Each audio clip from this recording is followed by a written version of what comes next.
شیر اور خرگوش۔ ایک گھنے جنگل میں ایک شیر رہا کرتا تھا۔ وہ تمام جنگل کا بادشاہ تھا، لیکن وہ بادشاہ جیسے پیش نہیں آتا تھا۔ ہر دن بے رحمی سے جنگل کے جانوروں کو کھا جایا کرتا تھا۔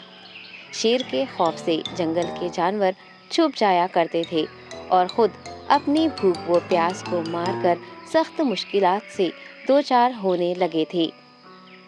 اس طرح کچھ دن بعد جنگل کے تمام جانور ایک مقام پر جمع ہوئے اور شیر کے شر سے محفوظ رہنے کے لیے سب مل کر رائے مشورہ کرنے لگے۔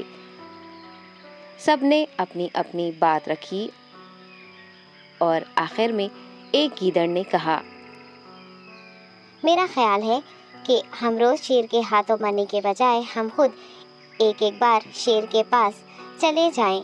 اس طرح روزانہ شیر کسی ایک کو کھا لے گا اور ہم سب اپنی اپنی باری سے چلے جائیں گے اور بلا خوف و ڈر سکون سے زندگی گزاریں گے۔ گیدڑ کے مشورے پہ تمام جانور رضامند ہو گئے۔ ایک بندر نے کہا، ٹھیک ہے، تمہاری بات بالکل درست ہے۔ موت کا خوف کرنے کے بجائے اپنی باری آنے تک ہم اطمینان و سکون کی زندگی گزار سکیں گے۔ جانوروں کی بات چیت مکمل ہونے کے بعد خود گیدڑ نے شیر کے پاس جا کر یہ ساری بات بتائی۔